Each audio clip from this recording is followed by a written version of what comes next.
सभी को नमस्कार। जैसा कि हम लोग 27 दिसंबर 2021 को आयोजित हुए सीटेट के परीक्षा का PYQ कर रहे हैं, तो आइए देखते हैं उसमें अगला सवाल कहता है कि रीता ने 3 मीटर 40 सेंटीमीटर की सबसे लंबी कूद लगाई। तनु दूसरे स्थान पर है, उसकी कूद रीता से 20 सेंटीमीटर कम है। रिहाना तीसरे स्थान पर है और उसकी कूद तनु की कूद से केवल 5 सेंटीमीटर कम है। रिहाना कितने सेंटीमीटर से पहले स्थान से चूक गई? चलिए, बिल्कुल आसान सवाल है। फर्स्ट स्थान पर कौन थे? रीता, जिन्होंने कितना लगाई? 3 मीटर और 40 सेंटीमीटर कूद लगाई। पहले स्थान पर जो थी, ये मीटर में है और ये सेंटीमीटर में है, बाद बाकी सब सेंटीमीटर में है, इसीलिए हम लोग मीटर को सेंटीमीटर में कन्वर्ट कर लेंगे। चूंकि 1 मीटर में हम जानते हैं कि 100 सेंटीमीटर होता है, ठीक है। यहाँ पर 3 है, तो 1 में 100 तो 3 में कितना? तो 300। तो 3 मीटर में कितना हो जाएगा?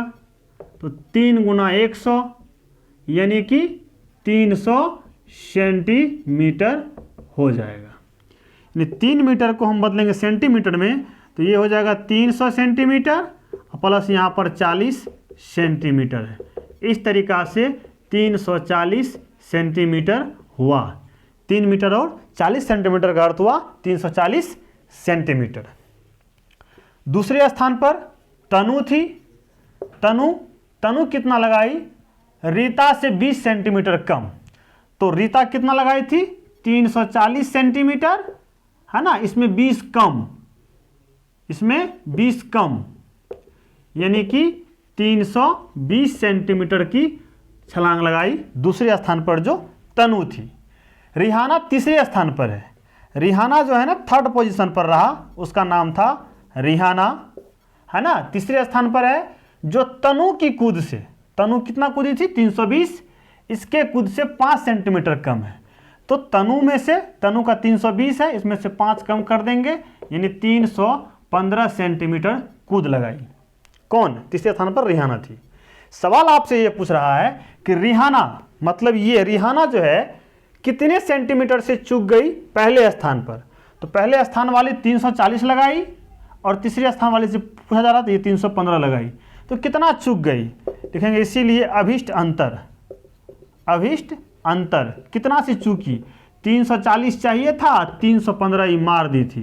तो 340 में से 315 माइनस कर देंगे, ये आ जाएगा आपको 25 सेंटीमीटर से पीछे रह गई रिहाना पहली स्थान प्राप्त करने के लिए। 25 सेंटीमीटर कमी था, यानी ऑप्शन नंबर 3 आपका बिल्कुल सही जवाब है। ठीक है, इसको नोट कीजिए। परीक्षा में क्या देखना है कि पहले स्थान, दूसरे स्थान, तीसरे स्थान, तीसरे से पहला हो जा रहा है, तो 20 सेंटीमीटर अब प्लस यहाँ 5, तो इससे 25 सेंटीमीटर कम है। वो शॉर्टकट तरीका है, लेकिन ये आपको हमने प्रोसेस से बता दिया जिसमें गलती होने की संभावना ना के बराबर है। ठीक है, पहले स्थान का और तीसरे स्थान से क्या अंतर है, इसमें से इसको माइनस कर दिए 25 सेंटीमीटर। इसको नोट कीजिए, फिर हम आगे बढ़ते हैं। अगला सवाल कहता है कि 8 सेंटीमीटर लंबाई और 6 सेंटीमीटर चौड़ाई का एक आयत बनाने के लिए 2 सेंटीमीटर भुजा वाले कितने वर्गों की आवश्यकता होगी? इनका कहना है कि हमको एक आयत बनाना है जो 8 सेंटीमीटर लंबी होनी चाहिए और 6 सेंटीमीटर चौड़ी होनी चाहिए। और ये आयत जो बनाएंगे, इसमें 2 सेंटीमीटर भुजा वाले वर्ग, आप जानते हैं कि वर्ग की सभी भुजाएं बराबर होती है। 2 सेंटीमीटर भुजा वाले वर्ग, ठीक है। आपसे ये पूछा जा रहा है कि हमको ये बनाना है, तो ये वाला कितना चाहिए इसमें? तो सिंपली इसके क्षेत्रफल में इसके क्षेत्रफल से भाग दे दीजिए, आ जाएगा। लिखेंगे अभिष्ट संख्या बराबर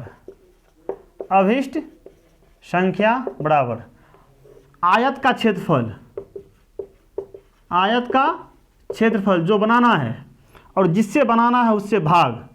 आयत का क्षेत्रफल बताए वर्ग का क्षेत्रफल, जो बनाना है वो ऊपर, जिससे बनाना है मतलब 8 सेंटीमीटर लंबा और 6 सेंटीमीटर चौड़ा का हमको आयत बनाना है। किससे बनाना है? तो 2 सेंटीमीटर वाले वर्ग से। वर्ग की सभी भुजाएं बराबर होती है और प्रत्येक अंतःकोण समकोण होता है। आयत क्या होता है? वह चतुर्भुज जिनके प्रत्येक अंतःकोण समकोण यानी 90 डिग्री हो और आमने सामने की भुजा बराबर हो। तो जो बनाना है ना उसका क्षेत्रफल ऊपर और जिससे बनाना है उसका क्षेत्रफल नीचे। आयत का क्षेत्रफल आप जानते हैं क्या होता है? लंबाई गुना चौड़ाई। ये कितना फैला हुआ है, लंबाई गुना चौड़ाई से निकल जाता है। इसकी लंबाई चौड़ाई तो एक ही होता है, इसलिए इसको बोलते हैं भुजा गुना भुजा। भुजा गुना भुजा। लंबाई कितना है? 8 सेंटीमीटर। चौड़ाई कितना है? 6 सेंटीमीटर।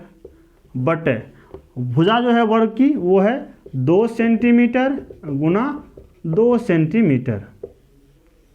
ध्यान से देखिए, सेमी सेमी से कट जाएगा, सेमी सेमी से कट जाएगा। यहाँ देखिए 2 चौके 8 है ना, और फिर 2 से कटे, 2 का 2, 2 दूनी 4, यानी 6 गुना 2 गुना 6 बच गया ऊपर, नीचे 1 गुना 1 बच, 6 दूनी 12 बटे 1। नीचे में 1 से कोई फर्क नहीं पड़ता है, यानी 1 से भाग कीजिएगा ये 12 ही आएगा। यानी कि ऐसे ऐसे 12 इसमें डालेंगे तो ये बन जाएगा ऑप्शन नंबर 4 बिल्कुल सही जवाब। इसको नोट कीजिए, फिर हम आगे बढ़ते हैं। अगला सवाल कहता है कि 1 मीटर का 3/4 बराबर है। 1 मीटर का 3/4 किसके बराबर है? तो सीधा लिखेंगे 1 मीटर का 3/4। इसी को यहाँ से यहाँ तक लिख देते हैं। लिखेंगे 1 मीटर का 3/4। हम इसी को लिख दिए यहाँ पर, ठीक है। 1 मीटर में हम जानते हैं कि 1 मीटर में 100 सेंटीमीटर होता है। 1 मीटर में 100 सेंटीमीटर होता है। इसके बदले हम लिख देंगे 100 सेंटीमीटर यानी सेमी का 3/4 यानी कि 3/4।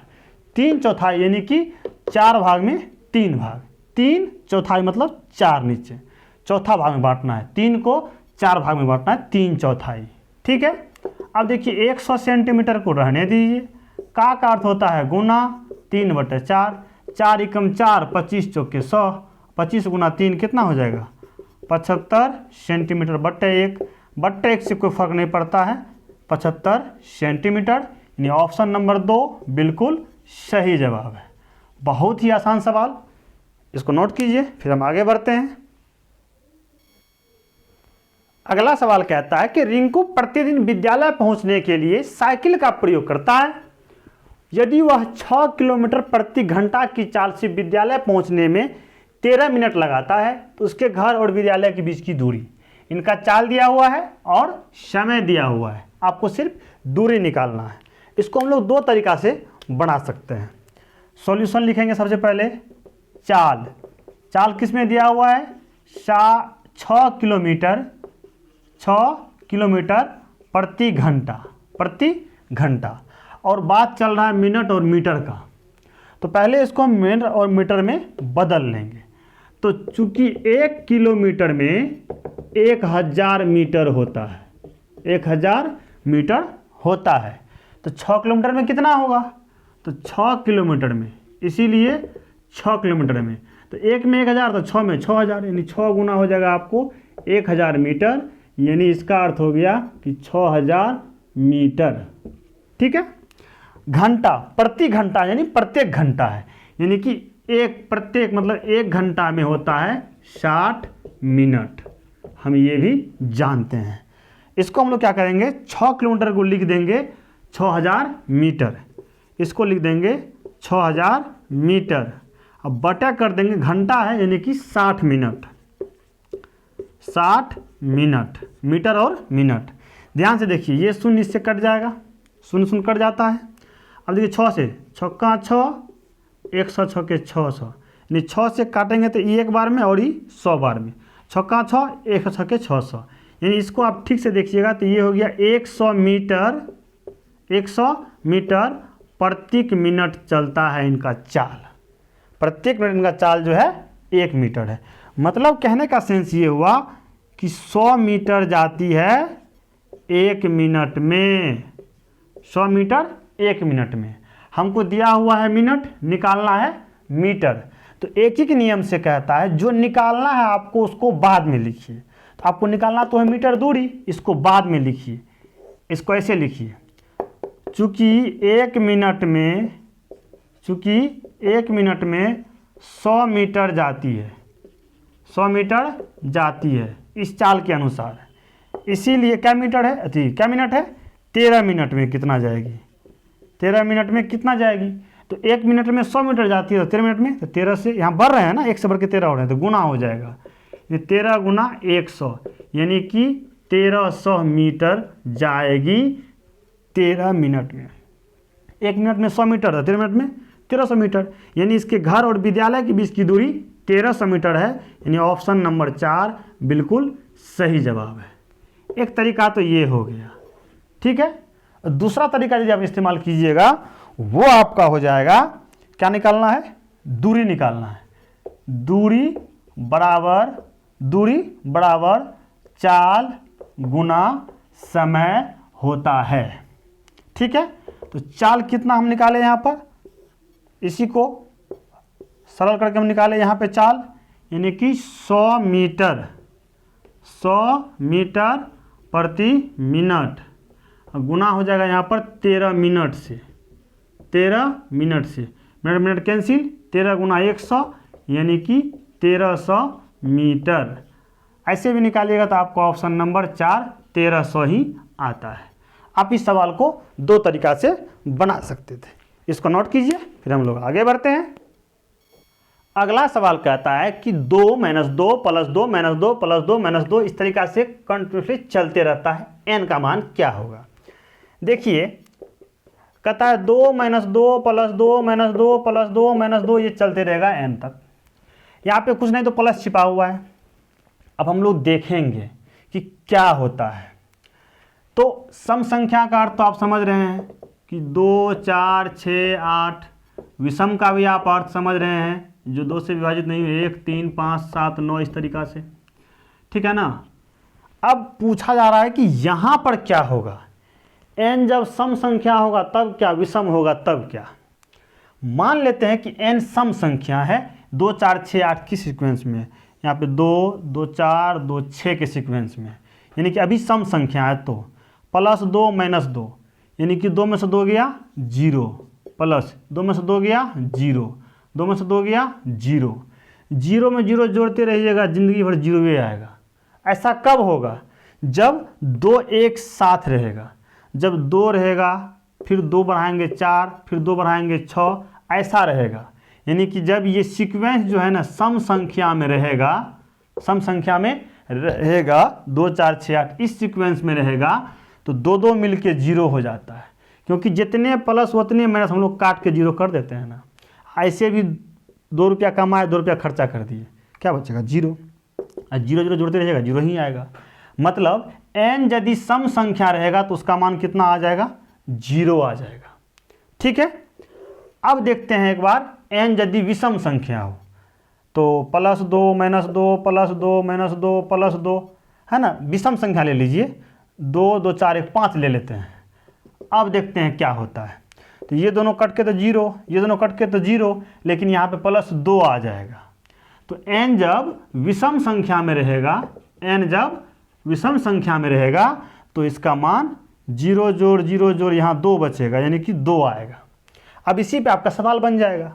कहता है कि n जब विषम संख्या होता है तो क्या आता है, 2। यहाँ पर कहता है n एक विषम संख्या है तो मान इसका -2 आएगा, जी नहीं, +2 आएगा, +2 आएगा, +2 आएगा। तो ये ऑप्शन गलत है। कहता है n एक विषम संख्या है तो 0 आएगा, तो n जब विषम संख्या तो 0 तो नहीं आया, 2 आया है, ये ऑप्शन भी गलत है। कहता है 2 आएगा जब n एक सम संख्या हो, तो n जब सम संख्या तो मान कितना आया था, 0 ना, 2 नहीं आया था, ये ऑप्शन भी गलत है। n जब सम संख्या था तो मान इसका 0 आया था, यानी ऑप्शन नंबर 1 बिल्कुल सही जवाब है। इसको नोट कीजिए, फिर हम आगे बढ़ते हैं।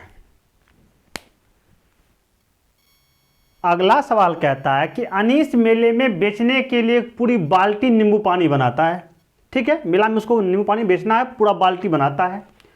उसके पास एक बाल्टी है, एक छोटा टाइप का गिलास है और एक बड़ा गिलास है, जिसमें क्रमशः 20 लीटर, 250 मिलीलीटर, 400 मिलीलीटर नींबू पानी आ सकता है। यदि अनीस ने मेले में 45 छोटे गिलास और 21 बड़े गिलास नींबू पानी बेचे हैं तो बाल्टी में कितना नींबू पानी बचा है। देखिए कहता है कि इसका से एक बाल्टी है, क्या है, एक बाल्टी है, ठीक है, एक छोटा गिलास है और एक बड़ा गिलास है, ठीक है ना। तो क्रमशः मतलब पहले बाल्टी है तो बाल्टी में आता है 20 लीटर, इसमें आ गया 20 लीटर नींबू पानी। छोटे गिलास में 250 ml 250 मिलीलीटर और बड़े गिलास से 400 मिलीलीटर, ठीक है। मेला में क्या करता है, 25 छोटा गिलास से बेचता है, इससे 25 गिलास बेचता है और बड़ा गिलास से 21 गिलास बेचता है बड़ा गिलास से। कहता है कि 20 लीटर जो नींबू पानी था इससे वो क्या किया है, 25 गिलास छोटा गिलास से पानी बेच चुका है और बड़े गिलास से 21 गिलास बेच चुका है। अब इसमें कितना बचा हुआ है इस बाल्टी में, बहुत आसान सवाल है। लिखेंगे बाल्टी की धारिता, बाल्टी की धारिता कितना है, 20 लीटर है, 20 क्या है, लीटर, और यहाँ पर दिया हुआ है मिलीलीटर में, तो एक राशि कर लेना ज़्यादा बेहतर है, करना ही पड़ेगा। 1 लीटर में होता है आपको, हम जानते हैं चूँकि 1 लीटर में होता है आपको 1000 मिलीलीटर, 1000 मिलीलीटर, इसीलिए 2 में हो जाएगा 2000 लीटर। हमको चाहिए 20 में, तो 20 लीटर में कितना होगा मिलीलीटर, तो 20 गुना 1000, 20 गुना 1000 कर देंगे तो ये बन जाएगा मिलीलीटर, यानी 20,000 हो जाएगा, 20,000 मिलीलीटर, यानी ये आपको हो गया 20,000 मिलीलीटर। इतना कुल नींबू पानी बना हुआ है, यानी 20 लीटर को आप बोल सकते हैं 20,000 मिलीलीटर। अब मिलीलीटर मीटर अब एक राशि हो गया, अब कोई दिक्कत नहीं हो गया। देखिए बेचता कितना है, चूंकि एक छोटे गिलास में नींबू पानी कितना है, 250 मिलीलीटर है, ठीक है। लेकिन ये बेचता कितना है, 25, कितना बेचता है, 25 बेचता है। तो 25 में माफ़ कीजिएगा, 25 नहीं, माफ़ कीजिएगा, यहाँ 45 है, वही हम देख रहे हैं 45 है, इसीलिए 45 छोटे गिलास में नींबू पानी, तो एक में 250 ml, तो 45 में कितना, यहाँ तो हम बढ़ रहे हैं ना, तो गुना हो जाएगा ये दोनों, 45 गुना 250 मिलीलीटर, दोनों को गुना कर लीजिए, ठीक है ना। तो 250 गुना जब आप 45 कीजिएगा तो ये आपको आ जाएगा 11,250 मिलीलीटर, ठीक है। इसके बाद हम लिखेंगे, ये तो हो गया इसमें, अब लिखेंगे बड़े गिलास में, लिखेंगे पुनः, चूंकि एक बड़े गिलास में नींबू पानी कितना आता है, 400 मिलीलीटर, 400 मिलीलीटर, इसीलिए बड़ा गिलास 21 गो है, इसलिए 21 बड़े गिलास में कितना हो जाएगा नींबू पानी, तो 1 से बढ़ के 21 हुए तो 21 से गुना हो जाएगा, 21 गुना 400 मिलीलीटर, यानी 21 चौके 1 चौके 4, 4 दूनी 8, 8400 मिलीलीटर आ गया। देखिए 20,000 मिलीलीटर था, छोटका गिलास से बेच दिया 11,250 मिलीलीटर, अब बड़ा से बेच दिया है 8400 मिलीलीटर। तो लिखेंगे कुल बिक्री नींबू पानी कितना, 11,250 प्लस यहाँ पर 8400, कुल कितना बिक गया है। दोनों को हम जब जोड़ेंगे तो ये 0,000,005, ठीक है, 4 2 6, 11 8, 19,650 मिलीलीटर ये पानी नींबू पानी बेच चुका है। था कितना, 20,000, बेच चुका है 19,650, लेकिन इसीलिए बाल्टी में शेष नींबू पानी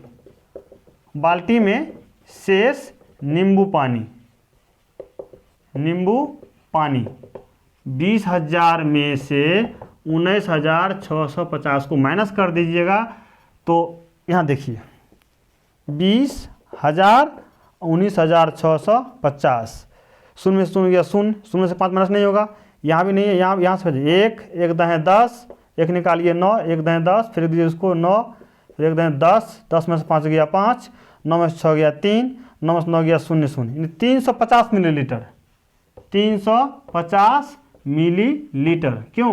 क्योंकि ये भी मिलीलीटर में है और ये भी मिलीलीटर में है, तभी घटा रहे हैं। 350 मिलीलीटर, यानी ऑप्शन नंबर 3 बिल्कुल सही जवाब है। इसको नोट कीजिए, फिर हम आगे बढ़ते हैं। और हाँ, परीक्षा में इतना लिखना उखना कुछ नहीं है, सीधा देखना है बाल्टी में 20 लीटर यानी 20,000 हो गया। अब 45 गिलास बेचा है, 250 ml का गुना करेंगे, इतना आएगा। 21 गिलास को 400 से गुना करेंगे, इतना आएगा। दोनों को जोड़ेंगे, तुरंत इसमें से घटा देंगे, आंसर तुरंत हम लोग ले आएंगे। इतना लिखने की आवश्यकता परीक्षा में आपको नहीं है, सीधा कंसेप्ट समझिए, वहाँ गुना भाग करके आपको उत्तर लाना है। अगला सवाल कहता है कि 10 वर्ष बाद मनीषा की आयु उसकी 6 वर्ष पहले की आयु की 5 गुनी हो जाएगी। मनीषा की वर्तमान आयु कितनी है? देखिए, जो हमको मांगा जा रहा है वर्तमान आयु, इसी को हम x मान के आगे बढ़ के देखते हैं कि क्या होता है। ठीक है, लिखेंगे मनीषा की वर्तमान आयु, मनीषा की वर्तमान आयु, मनीषा की वर्तमान आयु क्या मान लें? x वर्ष है। क्या मान लेंगे? x वर्ष है। 10 वर्ष बाद लिखेंगे 10 वर्ष बाद मनीषा की आयु, मनीषा की आयु।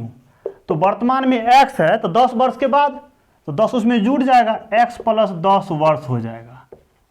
ठीक है, अब कहता है 6 वर्ष पहले, तो लिखेंगे 6 वर्ष पहले, 6 वर्ष पहले मनीषा की आयु। तो अभी x है, तो 6 वर्ष पहले कितना होगा? मान लीजिए अभी आपका उम्र है 25 वर्ष, 6 वर्ष पहले कितना था? तो 25 माइनस 6, तो अभी इसका उम्र x है, 6 वर्ष पहले क्या हो जाएगा? तो x माइनस 6 वर्ष हो जाएगा। अब देखिए, अब लिखेंगे अकॉर्डिंग टू क्वेश्चन, या इसी को हम लोग बोलते हैं प्रश्नानुसार। प्रश्न क्या कह रहा है कि 10 वर्ष बाद मनीषा की आयु, तो 10 वर्ष बाद मनीषा की आयु कितना है? x प्लस 10 है।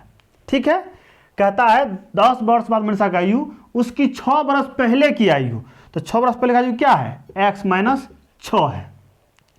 6 वर्ष पहले की आयु की 5 गुनी हो जाएगी, यानी कि 6 वर्ष पहले के उम्र का 5 गुना, इधर गुना दीजिए चाहे इधर गुना दीजिए, 5 गुना। तो 6 वर्ष पहले की उम्र का 5 गुना कीजिएगा ना, वो अभी की उम्र के 10 साल बाद की उम्र के बराबर होगा। प्रश्न यही कह रहा है कि 10 वर्ष बाद मनीषा की आयु, तो x प्लस 10, ये ठीक है, कितना होगा? तो 6 वर्ष पहले की आयु का 5 गुना होगा, ये दोनों बराबर है। 6 वर्ष पहले का उम्र का 5 गुना, अभी की उम्र से 10 साल के बाद, दोनों बराबर है, यही ये सवाल कह रहा है। अब इसी को हम लोग हल करके देख लेते हैं। देखिए, यहाँ पर कह रहा है x प्लस 10 और यहाँ 5 से गुना है ना, तो 5 से गुना इस पूरे में है, इसीलिए 5 को गुना x से भी कर देंगे और 5 को गुना 6 से भी कर देंगे। देखिए, ये x 5 को x से जब गुना करते हैं तो ये भी प्लस में और ये भी प्लस में, तो प्लस गुना प्लस जो है ना प्लस ही होता है, और माइनस गुना माइनस भी प्लस ही होता है, और प्लस गुना माइनस माइनस होता है, और माइनस गुना प्लस जो है ना माइनस होता है। मतलब कहने का सेंस ये है कि दोनों प्लस है तो प्लस, दोनों माइनस है तो प्लस, अलग अलग चिन्ह है तो माइनस। यानी समान चिन्ह जब गुना होता है, दोनों प्लस हो चाहे दोनों माइनस हो तो प्लस होता है, अलग अलग चिन्ह गुना हो तो माइनस होता है। ये भी प्लस में और ये भी प्लस में, प्लस प्लस प्लस में ही रह जाएगा। 5 गुना x 5x। अब देखिए, इसको गुना करेंगे जब 6 से, तो इसका चिन्ह प्लस में, इसका चिन्ह माइनस में, तो प्लस माइनस माइनस, 5 6 के 30, 5 गुना x 5x, अब 5 6 के 30 हो गया।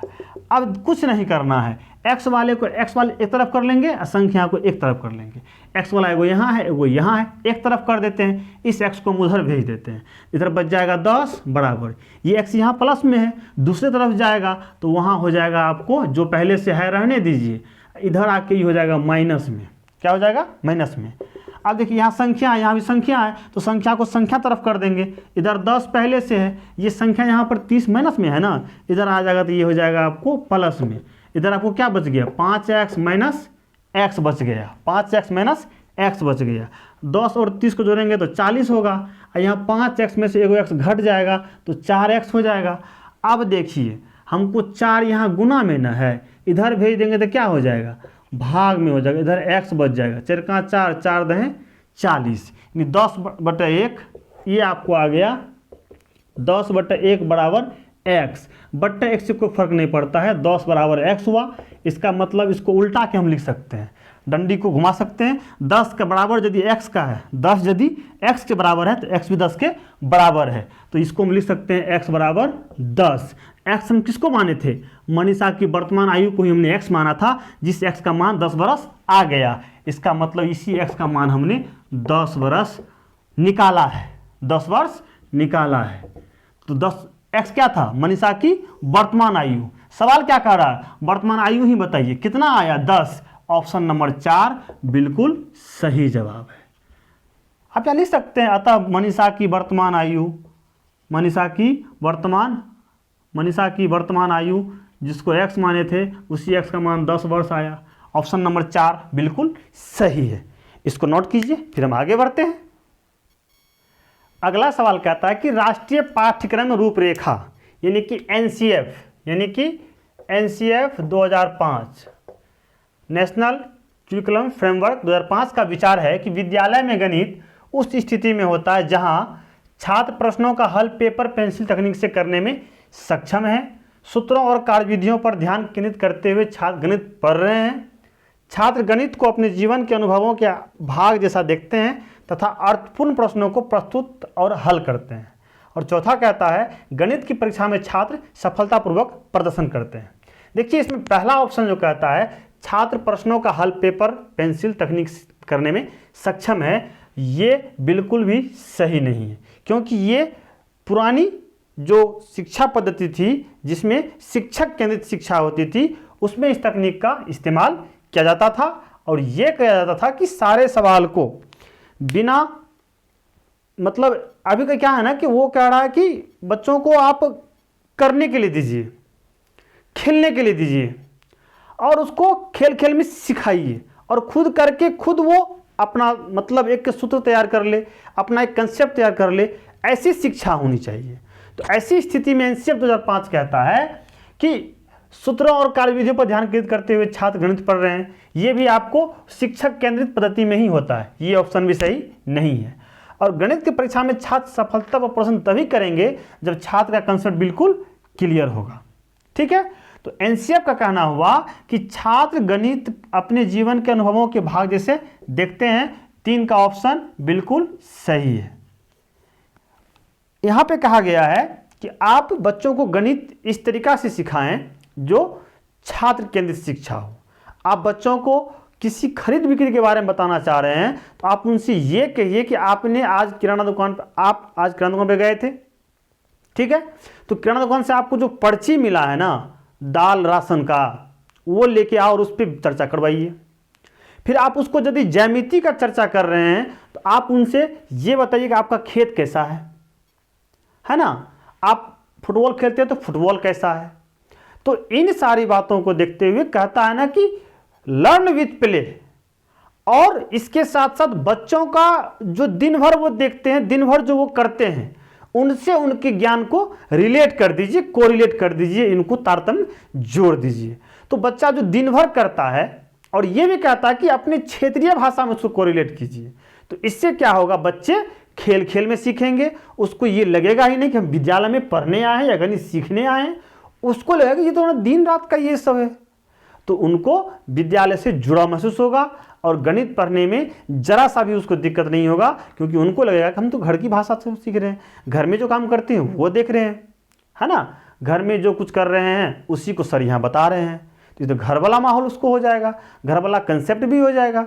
तो कहने का सीधा तात्पर्य है कि बच्चों का अभी शिक्षा जो है ना बाल केंद्रित हो गया है, उसको खेल खेल में सिखाइए और उनके दैनिक दिनचर्या या फिर आसपास के वातावरण से ज्ञान को कोरिलेट करके बताइए। तो इस तरीका से राष्ट्रीय पाठ्यक्रम रूपरेखा 2005 जो है वो कहता है कि छात्र गणित को अपने जीवन के अनुभवों के भाग जैसे देखते हैं तथा अर्थपूर्ण प्रश्नों को प्रस्तुत करते हैं और हल करते हैं।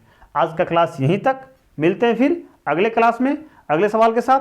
तब तक के लिए आप लोगों का धन्यवाद, नमस्कार, शुक्रिया।